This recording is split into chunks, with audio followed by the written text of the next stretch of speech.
14,000 feet. I can see her flight deck, red rising sun, white cross, Admiral Nagumo's flag, the Akagi, the ship that burned Pearl Harbor 6 months ago. My name is Dick Best. I am 32 years old. I have a wife in California and a 2-year-old daughter I have not seen in 5 months. What Dick Best doesn't know, below that flight deck, in the sealed hangar, sit 90 Japanese aircraft, fully fueled, half-armed, surrounded by open ordnance. What Dick Best doesn't know, the oxygen he's breathing is corroding his lungs. What Dick Best doesn't know, in 6 minutes, he will become the only pilot in history to sink 2 enemy carriers in a single day, and this will be the last combat flight of his life. This is the story of 6 minutes that ended an empire. 6 months before Dick Best would drop his bomb on the Akagi, another man stood on that same flight deck. His name was Mitsuo Fuchida, 39 years old, a commander in the Imperial Japanese Navy, the best combat aviator his country had ever produced. On December 7th, 1941, it was Fuchida who led 353 Japanese aircraft over the mountains of Oahu. It was Fuchida who broke radio silence with 2 words that changed the world: Tora, Tora, Tora. The tiger has struck. Now, on the morning of June 4th, 1942, Commander Fuchida is not in the sky. He is in a bunk, below decks, bandaged, weak, sweating through his sheets. 3 days earlier, on the voyage to Midway, his appendix had ruptured. The ship's surgeon had cut him open on a steel table while the Akagi rolled through Pacific swells. The stitches are still fresh. Every breath is a knife. Fuchida can hear the engines. He can hear the flight crews shouting on the deck above. He can hear the war his hands built, happening without him. He does not know it yet. But by sundown, everything he loves will be at the bottom of the ocean. To understand what happens next, you have to understand what the Kido Butai was. Not a fleet, a phenomenon. 4 aircraft carriers: Akagi, Kaga, Sōryū, Hiryū, sailing in a diamond of steel across the North Pacific. Guarded by 2 fast battleships, 3 cruisers, 12 destroyers, and a screen of submarines, on their decks and in their hangars, 248 aircraft, Zeros, Vals, Kates, the finest carrier air arm in the world. The Mitsubishi A6M0 could turn tighter than any fighter on Earth. It could fly 3,000 kilometers on a single tank. It could climb faster than a Spitfire. In the hands of a Japanese pilot, with 800 hours of training, it was a scalpel with wings. The Aichi D3A Val was a dive bomber with fixed landing gear, ugly, slow-looking, deadly accurate. Its pilots could drop a 250-kilogram bomb into a smokestack from 3,000 meters. The Nakajima B-5N Kate was the killer. The torpedo that broke the USS Oklahoma at Pearl Harbor came from a Kate. The bomb that split the USS Arizona in half was dropped by a Kate. Together, they had rewritten the map of the Pacific. In 6 months of war, the Kido Butai had struck Pearl Harbor, Darwin, Ceylon. It had sunk 2 battleships, 1 aircraft carrier, 1 heavy cruiser, and countless smaller vessels. It had not lost a single ship of its own. It was quite simply undefeated. And now, on the morning of June 4th, 1942, it was 300 miles northwest of a tiny American atoll called Midway, hunting. But every empire has a crack in its foundation. The Kido Butai had 2. The first was invisible. It sat inside the hulls of the Akagi and the Kaga, the 2 largest carriers in the fleet. Their hangars were sealed. Unlike American carriers, which had open sides that let heat and fumes vent into the sky, the Japanese had built their hangars as closed steel boxes. 2 levels, bolted shut, designed to protect aircraft from Pacific storms and salt spray. It worked beautifully until something exploded inside. When a bomb detonated in a sealed hangar, the shockwave had nowhere to go. It ricocheted off the walls. It compressed, it fed on itself. Aviation fuel vapor, thick as fog, ignited in a chain reaction that could not be stopped. The Japanese knew this. They accepted the risk. They believed no American bomb would ever find its way inside. The second crack was human. The men flying those Zeros and Vals and Kates were the finest naval aviators in the world. Some had trained for 3 years before their first combat flight. Their average flight time exceeded 700 hours, but there were not many of them, and Japan had no plan to make more. Every pilot in the WWII on the morning of June 4th was, in a sense, irreplaceable. If they died, the aircraft could be rebuilt. The carriers could be rebuilt. But the pilots? 10 years of training does not grow back. At 6:13 that morning, on the flight deck of the Hiryū, a young officer climbed into the cockpit of a Kate torpedo bomber. His name was Yoichi Tomonaga. 32 years old, lieutenant, chief of the Hiryū's air group. He was leading 108 aircraft, Zoros, Vals, Kates, toward Midway, the first strike of the operation. His mission: destroy the American airfield, the fuel dumps, the defenses, soften the atoll for invasion. Tomonaga was a quiet man, serious, married. His fellow pilots respected him without loving him. He took off into the dawn light.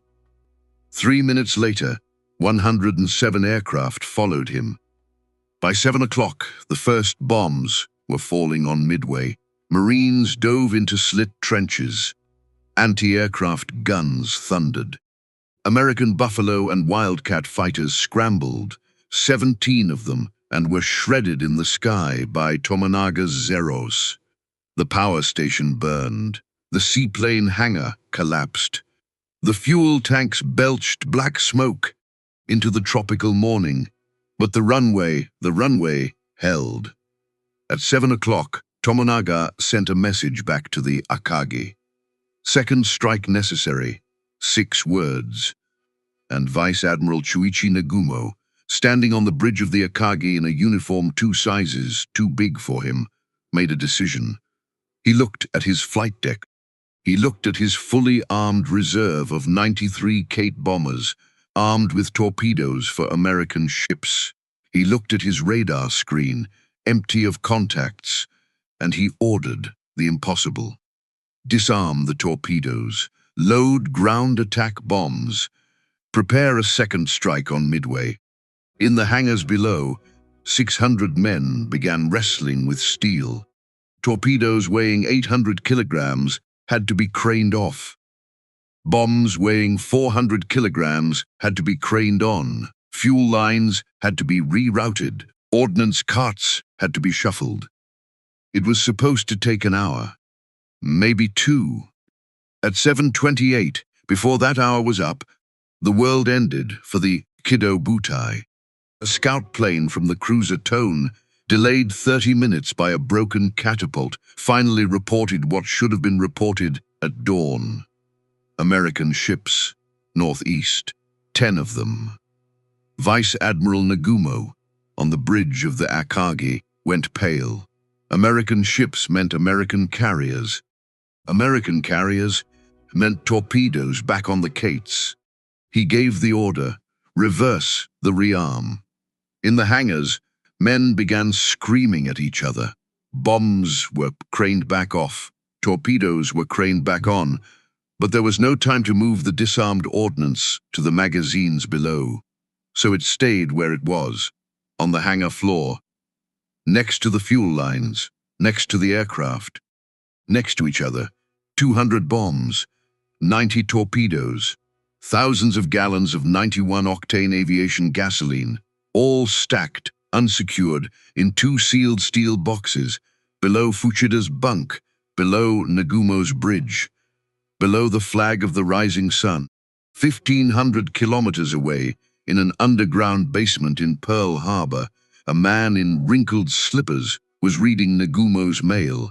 His name was Joseph Rochefort, 41 years old.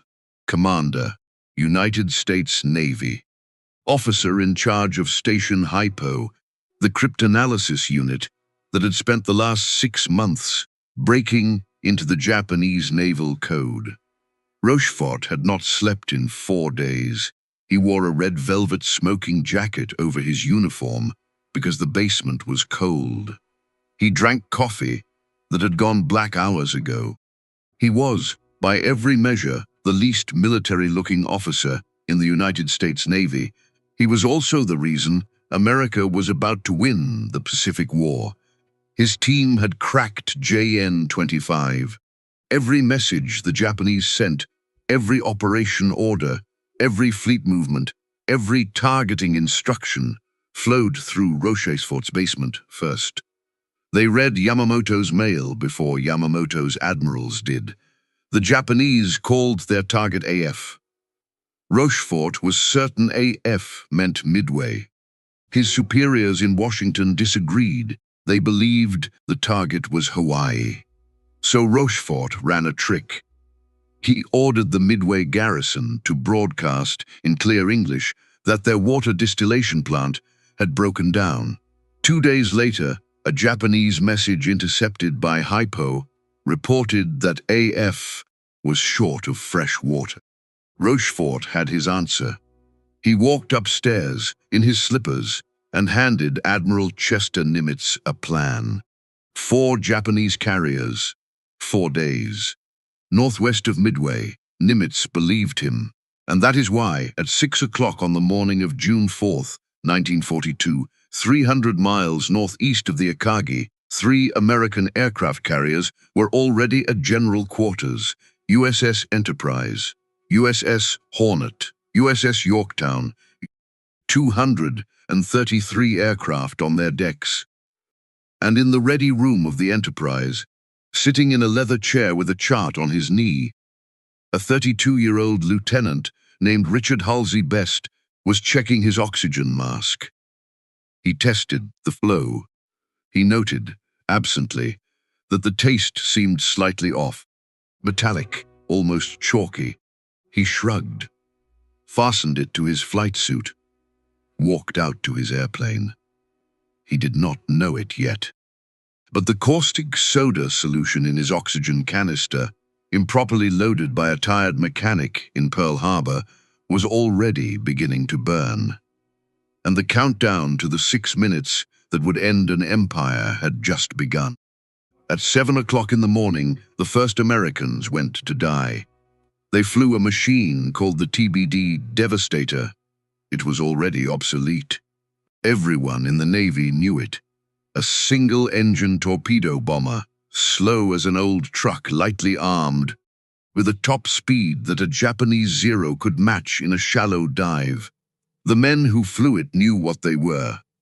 They were bait. The first squadron off the deck that morning was Torpedo 8 from the USS Hornet. 15 aircraft. Their commander was a lieutenant commander named John Waldron, 41 years old. Part Sioux, a hard man from South Dakota with a jaw like a hatchet.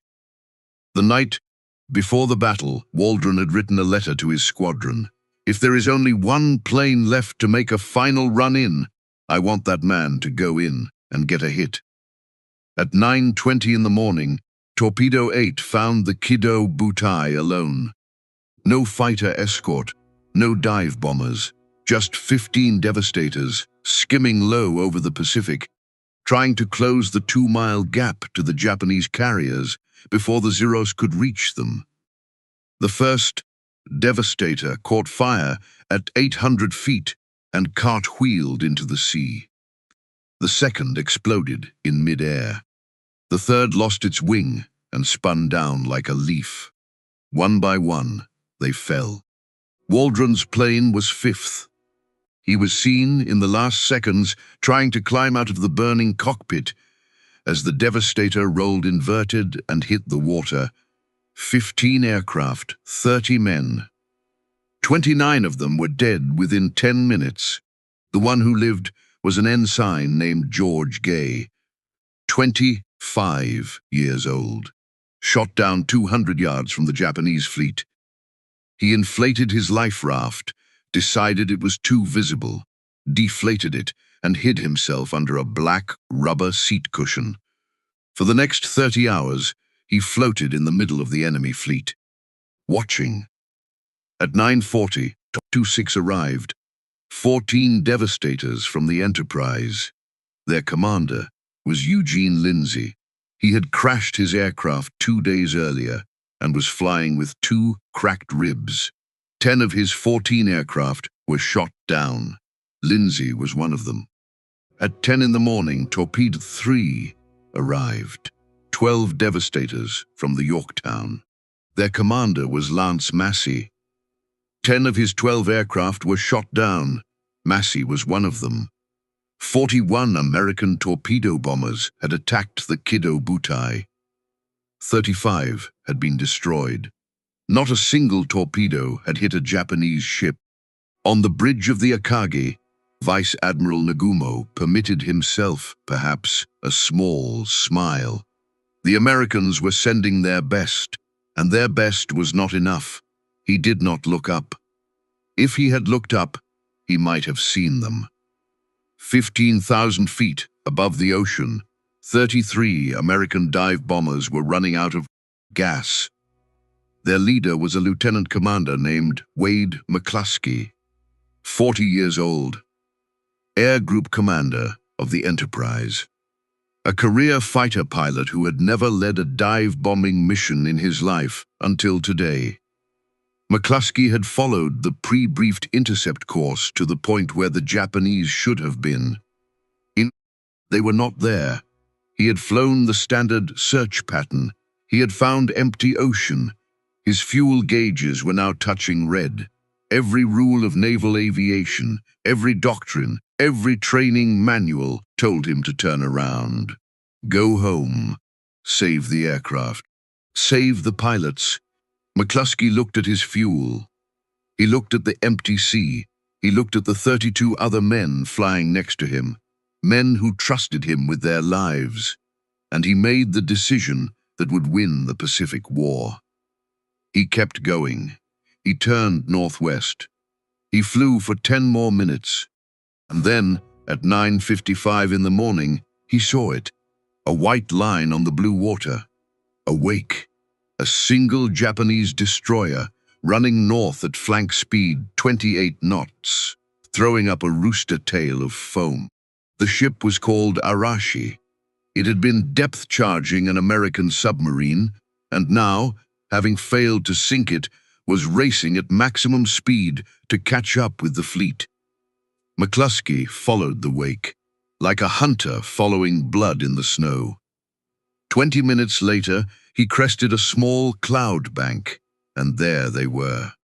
4 aircraft carriers spread out across 60 square miles of ocean. Their formation had disintegrated during the torpedo attacks, each ship maneuvering independently. Each ship completely, utterly, unforgivably alone. Every Zero in the Japanese combat air patrol was down at sea level, chasing the last of the Devastators. The sky above the Kido Butai was empty. McCluskey broke silence. Attack! Attack!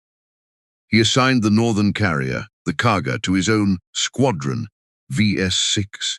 He assigned the southern carrier, the Akagi, to VB-6. The commander of VB-6 was Lieutenant Richard Best. Best acknowledged the order. He turned his squadron toward the Akagi. He opened his dive flaps. He rolled inverted, and McCluskey, at that same moment, also rolled inverted, and dove on the same ship Best was diving on. Neither man had heard the other's radio. 2 American Poids squadrons were now hurtling toward the Kaga simultaneously, at 300 miles per hour, unaware of each other. They passed within 30 feet. Best saw the shapes of the other Dauntlesses flashing past his canopy. He pulled up so hard the blood drained from his head. His two wingmen, Ed Kroger and Fred Weber, pulled up with him. The other 10 pilots of his squadron did not see the signal. They continued their dive on the Kaga. Best now had 3 aircraft. Below him, 30 planes were diving on the Kaga. That was overkill. That was waste. Best did something no doctrine had ever considered. He looked past the Kaga.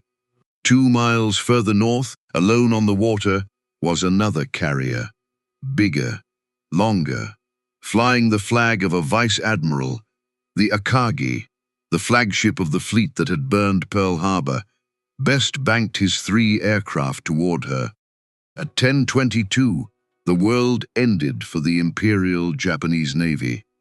On the Kaga, the first bombs began to fall. They came from 12,000 feet, 1,000-pound semi-armor-piercing bombs, released at 1,800 feet, screaming down at nearly the speed of sound. The first bomb missed. The second missed. The third missed. The fourth hit the flight deck directly amidships. The bomb punched through the wooden deck, through the hangar roof, and detonated among 100 aircraft armed and fueled for the second Midway strike. The Kaga did not just catch fire. She detonated. The blast tore off her bridge. Captain Jisaku Okada, standing on the flag bridge with his staff, vanished in an instant. Every officer on the command deck died in the same second. More bombs came down, 5 in total, then 6, then 7. The Kaga was already dead, but the bombs kept falling. Because in the confusion, no one had told the other American pilots to stop. Aviation fuel poured out of ruptured lines and flowed like water across the hangar deck. It found flame. It ignited. Gates and valves and Zeros exploded in chain reactions that walked from bow to stern. The sealed hangar, the great Japanese design triumph, now performed exactly as physics demanded. The blast wave had nowhere to go, so it went through the men. 6 miles to the southeast, the same thing was happening to the Sōryū. 12 Dauntlesses from the Yorktown, led by a lieutenant commander named Maxwell Leslie, had arrived at the same moment as McCluskey, by pure coincidence, from a different direction, at a different altitude. Leslie's squadron had a problem. Their aircraft were fitted with a new electric bomb release system. It was supposed to be more reliable than the old manual system. It was, in fact, defective. 4, including Leslie himself, had accidentally released their bombs into the ocean during arming. Leslie dove on the Sōryū anyway. He had no bomb. He led his squadron down at 70 degrees, opened fire with his cowl machine guns, a gesture, a middle finger, a promise, and pulled out at 300 feet. Behind him, his men who still had bombs put 3 of them into the Sōryū's flight deck. The Sōryū's aviation gasoline caught fire in the same instant. Within 20 minutes, she would be dead in the water. But this is not the story of the Kaga or the Sōryū. This is the story of the Akagi and of Lieutenant Richard Halsey Best. At 10:25, Best rolled his Dauntless inverted and began his dive. Below him, on the Akagi's flight deck, 3 Zeros were being fueled for combat air patrol. Their pilots were sprinting toward the cockpits. The alarm bells had finally started. Below the flight deck, 40 aircraft sat in half-completed armament changes. Torpedoes on the floor. Bombs on the floor. Fuel lines still connected. In his bunk 3 decks below, Commander Mitsuo Fuchida heard the sirens. He tried to sit up. His stitches tore. He fell back onto the sheets. He heard the anti-aircraft guns open fire. He heard something whistle through the air above him. Best was carrying a single bomb, 1,000 pounds, semi-armor piercing, fused for delayed detonation. He had only one. His two wingmen had one each. That was 3 bombs against an 850-foot ship. Best had trained for this his whole career. He was a former instructor at the Navy's flight school. He was, in every measurable way, the best dive bomber in the United States Navy. He put the crosshairs of his telescopic sight on the red circle painted on the Akagi's flight deck. He held it there through 6,000 feet, 4,000, 2,000. At 1,800 feet, exactly on schedule, exactly by the manual, he pulled the release handle. The bomb dropped. Best hauled back on the stick. His vision went black at the edges. His stomach hit his throat. His Dauntless leveled out at 300 feet above the waves. He looked over his shoulder. Behind him, the Akagi was intact. For 1 full second, and then his bomb arrived. It hit just aft of the amidships elevator. It punched through the wooden flight deck like tissue paper. It passed through the upper hangar. And it detonated on the second hangar deck, exactly in the middle of the ship, exactly in the middle of 18 fully fueled Kate torpedo bombers, exactly in the middle of the ordnance that had been shuffled and reshuffled and never put away. The Akagi did not explode. The Akagi imploded. The shockwave, contained by steel walls on every side, moved outward at 7,000 feet per second. It killed every man in the hangar in a single instant. It ruptured every fuel line. It ignited every drop of gasoline vapor. The elevator, 20 tons of steel, blew straight up into the air and landed folded like paper against the island's superstructure. On the bridge, Vice Admiral Nagumo stared through the shattered windows at the fireball rising from his own ship. He did not move. He did not speak. An aide had to physically take him by the arm and lead him down the ladder toward the deck below. 3 decks lower, in his bunk, Mitsuo Fuchida heard the world end. The lights failed. The bulkheads glowed red. Smoke poured through the ventilation shafts. Fuchida crawled out of his bunk, his stitches ruptured. Blood soaked through his pajamas. He pulled himself into the passageway, one hand at a time, dragging his body along the deck. He climbed a ladder. The rungs were hot enough to burn through his palms. He reached the flight deck. The flight deck of the Akagi, the ship he had flown from into Pearl Harbor, the ship that had been the flagship of his war, was now a river of burning aviation fuel.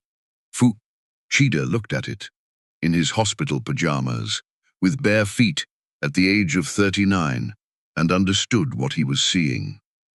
The end of everything. He limped to the edge of the deck. He could not stand any longer. The heat was pulling the air out of his lungs. He jumped 50 feet down to the water. He hit feet first. Both ankles broke on impact. A destroyer would find him 30 minutes later, floating unconscious in the burning oil slick that had been his ship. 6 minutes. That is all it took. At 10:20 in the morning, the Imperial Japanese Navy possessed the finest carrier air arm in the world. At 10:26, 3 of its 4 carriers were dead or dying. 248 aircraft, Zeros, Vals, Kates, the pride of an empire, were now trapped in 3 floating pyres, or falling from the sky as their pilots realized their home decks no longer existed. Some of those pilots tried to ditch alongside the burning ships. Some tried to make it to the Hiryū, 60 miles to the north. Some flew until their tanks were empty and simply nosed into the sea. Down in the black hangars, hundreds of mechanics, The men who had spent 10 years learning to service those aircraft in salt spray and Pacific storms burned alive at their workstations. That was the wound Japan could never heal. Not the ships. The mechanics. You could build a new Akagi in 3 years. You could not build a new mechanic in 3 decades. Lieutenant Richard Best leveled off at 200 feet above the water. He looked back one final time. 3 columns of black smoke rose from the sea, taller than any building on Earth. He turned east, toward the Enterprise, toward home. He coughed once. Something warm hit the back of his throat. He wiped his mouth with the back of his flight glove. The glove came away red. Best stared at it for a moment. He did not understand what he was seeing. Then he understood. He put the glove back on the stick, faced forward, and did not look at it again. Because there was one more Japanese carrier still floating, and Dick Best, with blood in his mouth and fire in his lungs, was going to have to fly against her before the sun went down. 60 miles north of the burning Kaga, 60 miles north of the burning Sōryū, 60 miles north of the flagship Akagi that was even now settling into a death spiral, one Japanese aircraft carrier still floated on unbroken water. Her name was Hiryū, Flying Dragon. She was the smallest of the 4. 17,000 tons, 227 meters long. Her flight deck was scarred by 6 months of combat and shining under the Pacific sun. On her bridge stood a man named Tamon Yamaguchi, 49 years old, Rear Admiral, Commander of Carrier Division 2. Yamaguchi was, by every measure, the finest carrier admiral in the Imperial Japanese Navy. He had studied at Princeton University before the war. He spoke fluent English. He was widely believed to be Yamamoto's chosen successor as Commander-in-Chief of the combined fleet. He was also a man who did not know how to lose. When word reached the Hiryū that the other 3 carriers were burning, Yamaguchi did not gather his staff. He did not consult his captain. He did not ask permission from Vice Admiral Nagumo, who was, at that moment, being rowed away from the wreck of the Akagi in a launch, unable to speak. Yamaguchi gave one order: attack. At 10:58 in the morning, 18 Aichi Vals and 6 Zeros lifted off the deck of the Hiryū. They were commanded by Lieutenant Michio Kobayashi, a young officer, one of the best dive bomber pilots in the fleet.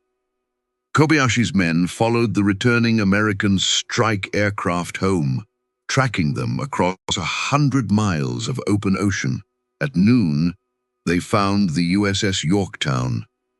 The battle that followed lasted less than 8 minutes.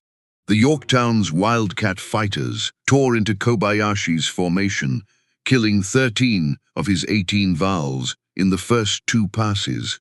Anti-aircraft fire from the carrier and her escorts destroyed most of the rest, but 7 Vals broke through. They dove on the Yorktown out of the sun. 3 bombs found her. One tore through the flight deck and detonated inside the smokestack, killing every man in the boiler room. One exploded on the flight deck itself, starting a fire that gutted the hangar. One punched into the ammunition storage forward. The Yorktown coasted to a stop, black smoke pouring from her funnel. Lieutenant Kobayashi did not see any of it. He was one of the dead. His Val was shot down during the attack run. Back on the Hiryū, Rear Admiral Yamaguchi looked at his flight deck. He had 10 Kate torpedo bombers left. He had 6 Zeros. He could stop. He did not stop. At 1:31 in the afternoon, the second strike launched. 10 Kates, 6 Zeros, 16 aircraft.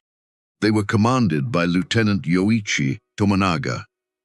Tomonaga was the same man who had led the dawn raid on Midway. He was 32 years old, quiet, respected. He was also flying an airplane he could not bring home. His Kate had been hit during the morning strike. A bullet had passed through his left-wing fuel tank, punching a hole that could not be sealed at sea. The tank had drained. He had, by every calculation, half the fuel he needed for a round trip. His fellow pilots offered him another aircraft.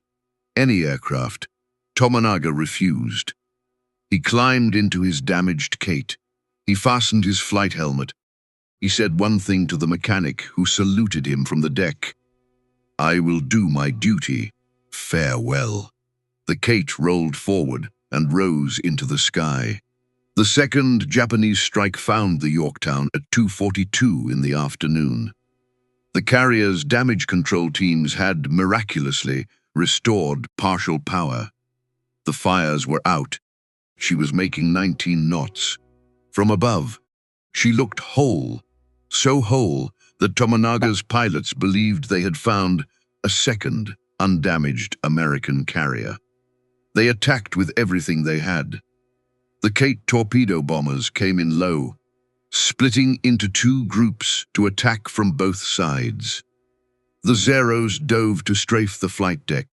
The Yorktown twisted, throwing up walls of anti-aircraft fire. Two torpedoes found her port side. The explosions lifted the ship out of the water. Her rudder jammed. Her power failed. She listed 26 degrees to port within 3 minutes.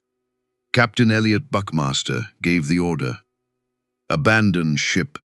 Above the dying carrier, Lieutenant Tomonaga's Kate had been hit by anti-aircraft fire during the attack run.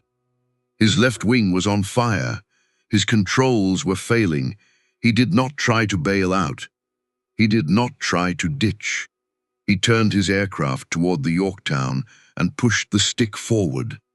The Kate hit the ocean 200 yards short of the carrier and disintegrated on impact.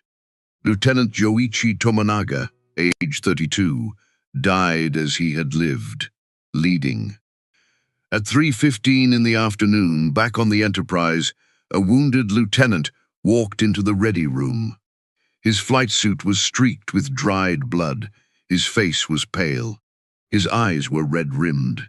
Every few minutes he covered his mouth with a handkerchief and coughed. A wet, ragged cough, and the handkerchief came away wet. His name was Richard Best. The flight surgeon looked at him and told him to lie down. Best refused. The Hiryū was still out there. The last Japanese carrier. The last threat. Best had already flown on mission, meaning he had already sunk one carrier. His lungs were, though he did not yet know the diagnosis, filling with tuberculosis lesions triggered by the caustic soda he had breathed for 4 hours. He walked out to his airplane. At 3:30 in the afternoon, 24 Dauntlesses lifted off the deck of the Enterprise. Lieutenant Earl Gallagher, commander of Scouting 6, was in the lead. Behind him flew Lieutenant Richard Best with 3 aircraft of Bombing 6.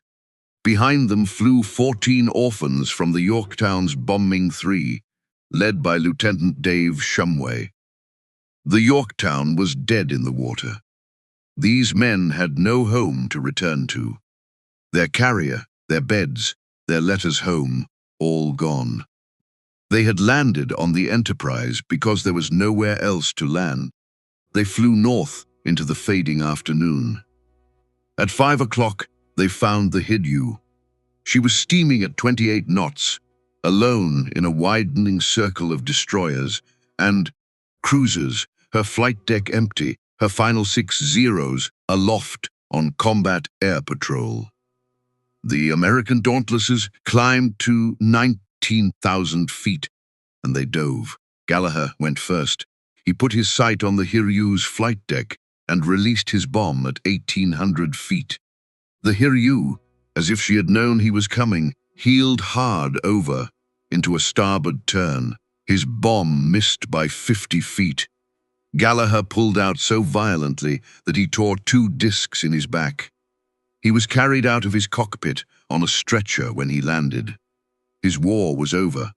Behind him, the next 2 bombs missed as well. The Hiryū was faster than the Kaga, more agile, better handled. Her captain, Tomeo Kaku, was fighting for his ship's life. Then Lieutenant Best came in. Best's wingman was Fred Weber, 26 years old, a farm boy from Iowa, the man who had followed Best on the morning attack on the Akagi. 2 Japanese Zeros climbed to meet them. Best saw the tracers first. He saw Weber's Dauntless take the burst. He saw the aircraft roll onto its back and begin to fall. Weber did not return that day. No one saw him die. Best did not have time to grieve. He put his sight on the Hiryū and dove. His bomb hit the forward elevator. The elevator, 20 tons of steel, blew straight up into the air, tumbled end over end, and slammed into the Hiryū's island superstructure.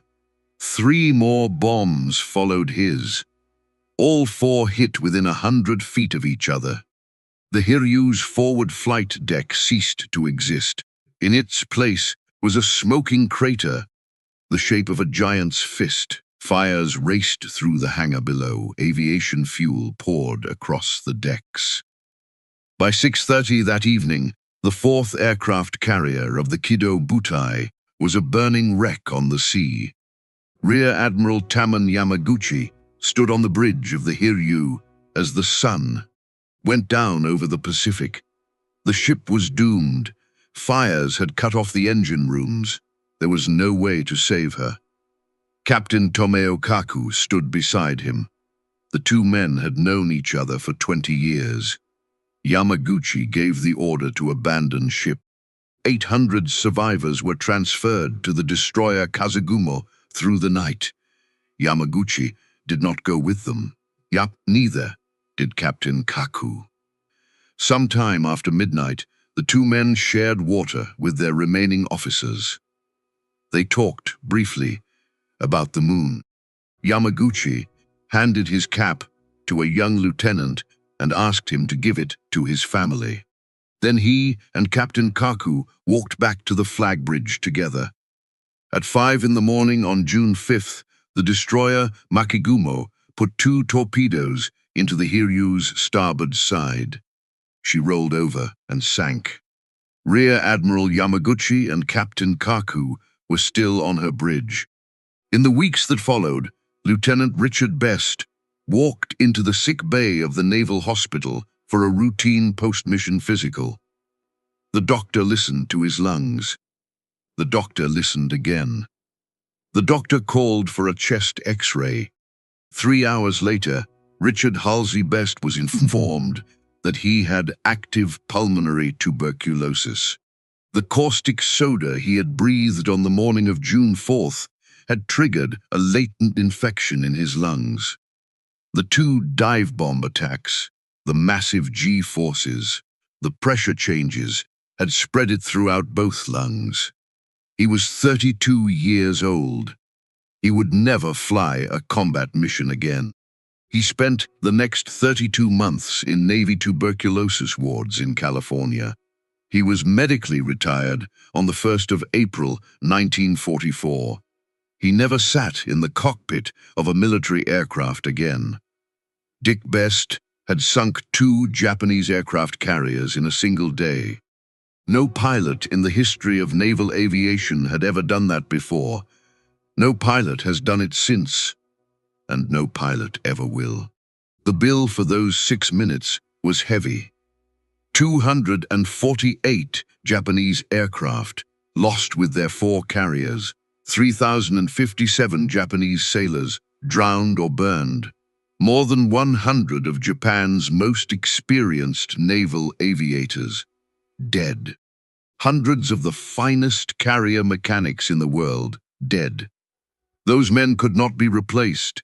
Japan built more carriers. Japan trained more pilots. But she never again put together an air group like the one that flew from Akagi, Kaga, Sōryū, and Hiryū. From June 4, 1942, until the atomic bomb fell on Hiroshima, 3 years later, the Imperial Japanese Navy fought a losing war. Not because it lacked steel, because it had lost its irreplaceable men. Commander Mitsuo Fuchida survived the burning of the Akagi. His broken ankles healed. He flew a desk for the rest of the war. On August 7, 1945, the day after the atomic bomb fell, Fuchida arrived in Hiroshima to survey the damage. He walked through the ruins. He saw what one American bomb had done to a Japanese city, and he did not fall ill from the radiation. He was one of the very few Japanese officers to be present at both Pearl Harbor and Hiroshima. After the war, Fuchida converted to Christianity. He became a traveling evangelist. He wrote a book about Midway, the book that gave the world the legend of the 5 fateful minutes, the story of Japanese aircraft supposedly waiting on the flight decks, seconds from takeoff, when the American bombs came. That legend stood for 60 years. In 2005, 2 historians named Jonathan Parshall and Anthony Tully published the ship logs. The aircraft were not on the flight decks. They had been in the sealed hangars. Fuchida had been wrong or had lied for 6 decades. The truth was worse than the legend. The Japanese never had a chance. Rear Admiral Raymond Spruance took his fleet home to Pearl Harbor. He would go on to command the 5th Fleet. He would win the Battle of the Philippine Sea. He would live to be 82. Vice Admiral Chuichi Nagumo, who had lost 4 carriers on a single afternoon, was reassigned to shore commands. In July 1944, on the island of Saipan, with American Marines closing on his headquarters, he took his own life. Wade McCluskey, the fighter pilot who had led 33 Dauntlesses to the wake of a single Japanese destroyer and won a war, received the Navy Cross. He retired as a rear admiral. Joseph Rochefort, the man in the red velvet smoking jacket who had cracked JN-25 and told Nimitz where the Japanese were coming, was passed over for promotion by his enemies in Washington. He was transferred to command a floating dry dock in San Francisco. He received the Distinguished Service Medal in 1986. Posthumously, Richard Halsey Best lived until October 28, 2001. He was 91 years old. For most of his life, he refused to talk about Midway. When he did speak, he spoke quietly. He did not think of himself as a hero. He thought about Fred Weber, his wingman, who had been 26 years old. He thought about the men in the Japanese hangars, who had never seen his bomb coming. He thought about the day the Pacific War turned and what it had cost. 2 months before he died, a historian asked him what he remembered most about June 4th, 1942. Best thought for a long time. Then he said something small and quiet and true. I remember that everyone was very young. The 4 carriers lie today on the floor of the Pacific Ocean, 16,000 feet down. In pitch-black water, 248 aircraft rest with them, still in their hangars, still where the fires trapped them. Someday, decades from now, the salt will finish what the bombs began. They will be gone. But those 6 minutes will not be gone. Because on the morning of June 4th, 1942, 33 American pilots, flying an obsolete airplane, running out of gas, with no fighter cover and no working torpedoes, found the finest fleet in the world alone and unwatched. And they changed everything. In 6 minutes,